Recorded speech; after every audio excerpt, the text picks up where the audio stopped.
நரேன் கைபேசியில் பேசிக் கொண்டிருந்தான். அவன் மனைவி மாலதி அருகில் வந்து, என்னங்க என்றார். நரேன் சைகையிலேயே அமைதியாக இருக்கும்படி கூறினான் என்றுதான் சொல்ல வேண்டும். அவன் சொல்வதை புரிந்து கொண்ட மாலதி அமைதியாக நின்று அவன் பேசுவதையே கவனித்துக் கொண்டிருந்தாள் என்றுதான் சொல்ல வேண்டும். நரேன் பேசி முடித்ததும், மாலதி, அப்பா தான் பேசினாங்க. அண்ணனுக்கு கடன் அதிகமாகிவிட்டதாம். அதனால் ஊரில் வாங்கி போட்ட நிலங்களை விட்டு தரும்படி கேட்கிறானா. அப்பாவும் சரி என்று சொல்லிட்டாங்க. அதில் நமக்கும் சம பங்கு கொடுக்க சொல்லி இருக்கிறாராம் என்று சொன்னான் என்று தான் சொல்ல வேண்டும். அப்போ நமக்கு எவ்வளவு தொகை வருங்க என்று இவள் கேட்டாள். இப்போ ஊரில் நிலங்களுக்கு உள்ள மதிப்புப்படி பார்த்தால் நமக்கு 10 to 15 லட்சம் வரைக்கும் கிடைக்கும் என்று சொன்னான் என்று தான் சொல்ல வேண்டும். சரிங்க, நீங்கள் அந்த பணத்தை என்ன செய்யலாம் என்று யோசனையில் இருக்கீங்க? இதுவரை எதுவும் யோசிக்கல மாலதி. உன்னிடம் எதுவும் ஐடியா இருக்கா என்று கேட்டான் என்று தான் சொல்ல வேண்டும். ஆமாங்க, வரும் பாதி பணத்தில் சின்னதாக ஒரு நிலம் வாங்கிக்கலாம். மீதி பணத்தில் ரொம்ப வசதியாக இல்லாமல் சின்னதாக ஒரு வீடும் கட்டிக்கலாம். என்னம்மா, உன் ஆசை சின்ன ஆசை மாதிரி தெரியலை, பேராசை மாதிரி இருக்கு. வரும் பணத்தில் நிலம் வாங்குவதே கடினம், நீ வீடு கட்டணும் என்கிற? என்னங்க, நாம் இப்போது இருக்கும் பகுதியில் வாங்கினால்தான் விலை அதிகமாக இருக்கும். கொஞ்சம் உள்ள தள்ளி வாங்கினா விலை குறைவாக தான் இருக்கும். 1/4 கிரவுண்டு வாங்கினா போதும். இப்போது இருக்கும் விலைவாசியில் வீடு கட்டுவது தான் கடினம், பணம் போதாது. அதனால் வங்கியில் கடன் வாங்கிக்கலாம் என்று சொன்னால் என்று தான் சொல்ல வேண்டும். என்னம்மா நீ, வங்கியில் கடன் வாங்கினா அதை கட்டுவது எப்படி? நீ விளையாடுறியா?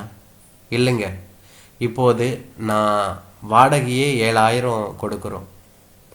அதுவும் இல்லாமல் மின் கட்டணம், தண்ணீர், மோட்டார் என்று அதற்கு 3,000 கொடுக்குறோம். அதை அப்படியே வாங்கி கடனுக்கு செலுத்திடலாம் தானே.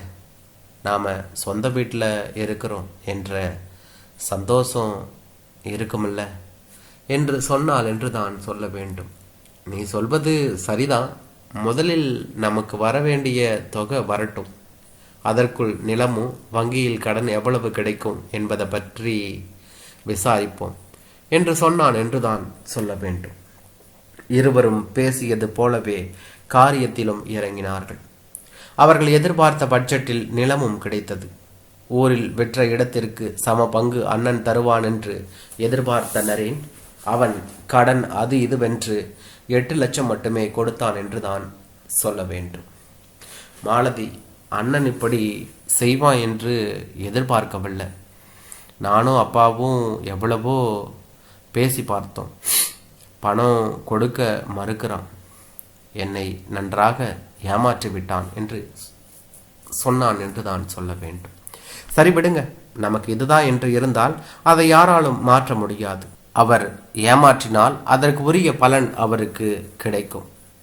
நாம் மேற்கொண்டு ஆக வேண்டியதை பற்றி யோசிக்கலாம் என்று சொன்னால் என்றுதான் சொல்ல வேண்டும்.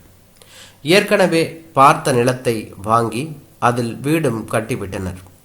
அதற்கு கிரக பிரவேசம் பண்ண உறவினர்களை மட்டும் அழைத்திருந்தான் என்றுதான் சொல்ல வேண்டும். நரேன் அண்ணன் சந்திரனும் வந்திருந்தான்.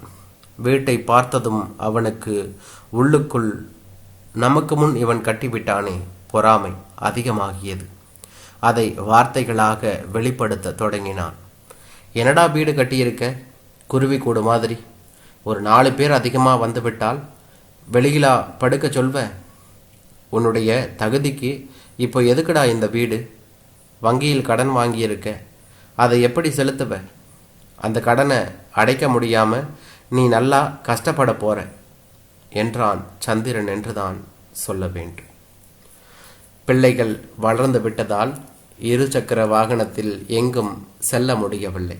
அதனால் சிறிய பட்ஜெட்டில் பழைய கார் ஒன்றை வாங்கியிருந்தான். அந்த காரை பார்த்ததும் சந்திரன், வீடே குருவிக்கூடு மாதிரி இருக்கு, இதில் உனக்கு கார் தேவையா? இருக்கிறதுக்கு வீடே சரியில்லை, நடுத்தருவில் நிற்பது போல இருக்கு, இதில் உனக்கு கார் ஒரு கேடு என்று சொன்னான் என்று தான் சொல்ல வேண்டும்.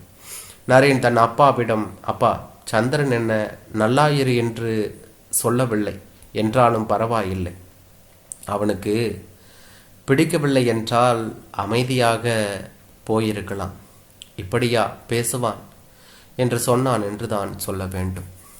நரேன், அவன் பேசியதை பெரிதாக எடுத்து கொள்ளாதே, நீ மேற்கொண்டு ஆக வேண்டியதை பார் என்றார் என்றுதான் சொல்ல வேண்டும். வீட்டில் எல்லா வேலைகளும் முடிந்து புது வீட்டில் சந்தோஷமாக குடியேறிவிட்டார்கள். மகிழ்ச்சியாக அவர்கள் வாழ்க்கையும் நகர தொடங்கியது. நகர்ந்து வருடம் ஒன்றாகியது என்றுதான் சொல்ல வேண்டும். மழையினால் அவர்களுடன் விதி விளையாடியது.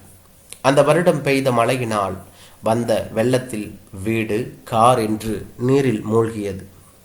5 நாட்கள் ஆனது தண்ணீர் வடிய. பொருட்கள் ஒன்று கூட தேரவில்லை.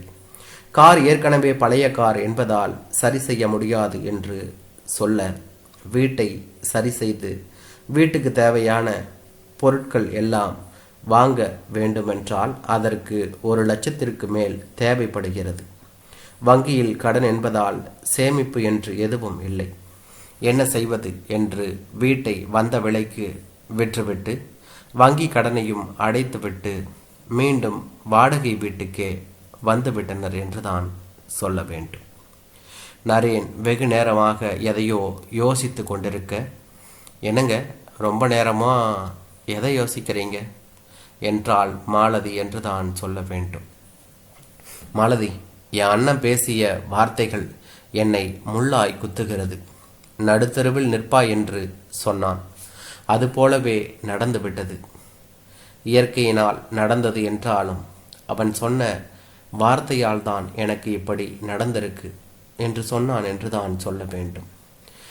என்னங்க, ஏன் இப்படியெல்லாம் நினைக்கிறீங்க? கடவுள் நமக்கென்று என்ன வைத்திருக்கிறாரோ அதுதான் கிடைக்கும், நடக்கும். நீங்கள் மனதை போட்டு குழப்பிக்காதீங்க.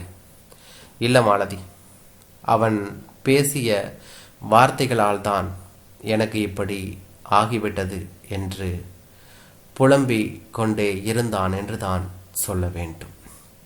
ஒருவரை பிடிக்கவில்லை என்றால் அவர்களிடமிருந்து விலகிவிடுங்கள். அவர்களை வார்த்தைகளை கொண்டு வதைக்காதீர்கள். இந்த கதையில் நரேனுக்கு நடந்த சம்பவம் இயற்கையால் என்றாலும் அவன் அண்ணன் சொன்ன வார்த்தைகளால் தான் நடந்தது என்ற எண்ணத்தை உண்டாக்கிவிட்டது. இந்த வழி அவனுக்கு மறக்க முடியாத வழியாக தான் இருக்கும் என்பதை உணர்ந்து கொள்வோம் என்றான்.